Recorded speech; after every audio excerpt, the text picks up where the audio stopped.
Hello students, आज हम class 11 biology chapter 12 respiration in plants का complete 5 to 7 minute quick revision करेंगे। Respiration is the oxidation of food to release energy.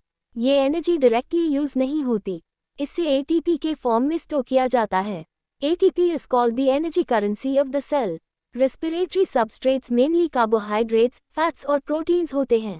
Photosynthesis chloroplast में होता है, जबकि रेस्पिरेशन साइटोप्लाज्म और माइटोकॉन्ड्रिया में होती है। Do plants breathe? हाँ, प्लांट्स भी रेस्पिरेशन करते हैं। प्लांट्स ऑक्सीजन कंज्यूम करते हैं और कार्बन डाइऑक्साइड रिलीज करते हैं। प्लांट्स के पास लंग्स या रेस्पिरेटरी ऑर्गन्स नहीं होते। गैस एक्सचेंज होता है स्टोमेटा, लेंटिसेल्स के थ्रू। पैरेन्किमा सेल्स के इंटरकनेक्टेड एयर स्पेसेस गैसेस की मूवमेंट में हेल्प करते हैं। प्लांट्स को स्पेशल रेस्पिरेटरी सिस्टम की ज़रूरत नहीं पड़ती बिकॉज मेटाबॉलिक रेट लो होता है। हर पार्ट इंडिपेंडेंटली गैसेस एक्सचेंज करता है। डिफ्यूजन डिस्टेंस बहुत शॉर्ट होती है। ग्लाइकोलिसिस रेस्पिरेशन का फर्स्ट स्टेप है। ग्लाइकोलिसिस ये साइटोप्लाज्म में होता है। इससे ईएमपी पाथवे भी कहते हैं। एक ग्लूकोज मॉलिक्यूल ब्रेक होकर 2 पायरूवेट मॉलिक्यूल्स बनाता है।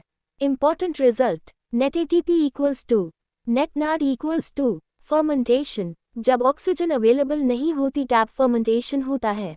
ये एनाएरोबिक कंडीशन में होता है।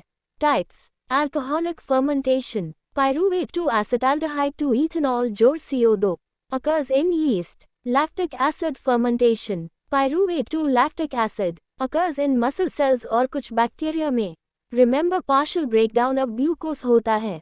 सिर्फ 2 ATP मिलते हैं।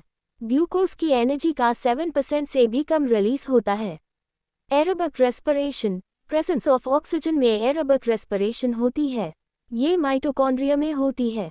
ग्लूकोज कंप्लीटली ऑक्सीडाइज होकर CO2 जोड़ एनर्जी बनाता है।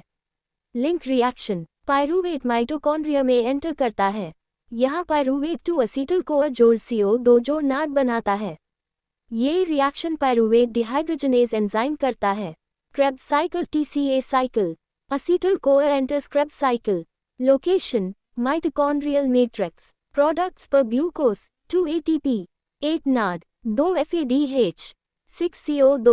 Remember, acetyl-CoA first combines with oxaloacetic acid OAA to form citric acid. Electron transport system, it occurs on the inner mitochondrial membrane.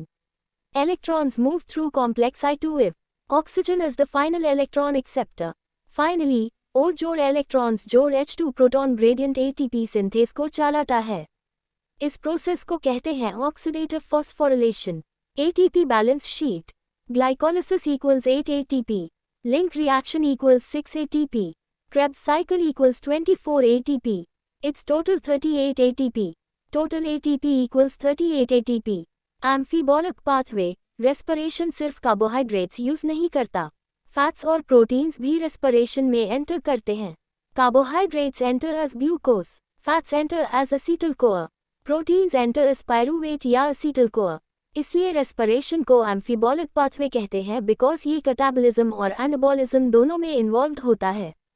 Interrelationship of metabolic pathways, carbohydrate से glucose से pyruvate से असीटल कोआ से Krebs cycle, fats से fatty acids जोड़ glycerol से असीटल कोआ से Krebs cycle, protein से amino acid से पायरूवेट या असीटल कोआ से Krebs cycle.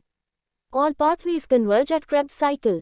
Respiratory quotient RQ, respiratory quotient equals volume of CO2 evolved भाग volume of O consumed। RQ depends on respiratory substrate. Carbohydrates RQ equals 1 equals CO2 released and O consumed. Fats RQ equals 0.7 oxygen ज़्यादा consume होती है। Proteins RQ 0.9। Usually living organisms mixed substrates use करते हैं। Pure proteins या pure fats normally respiratory substrate नहीं होते। Summary, respiration releases energy by oxidation of food. ATP is the energy currency. Glycolysis occurs in cytoplasm. Aerobic respiration occurs in mitochondria. If you like this video then don't forget to like, share and subscribe to my channel. Thank you.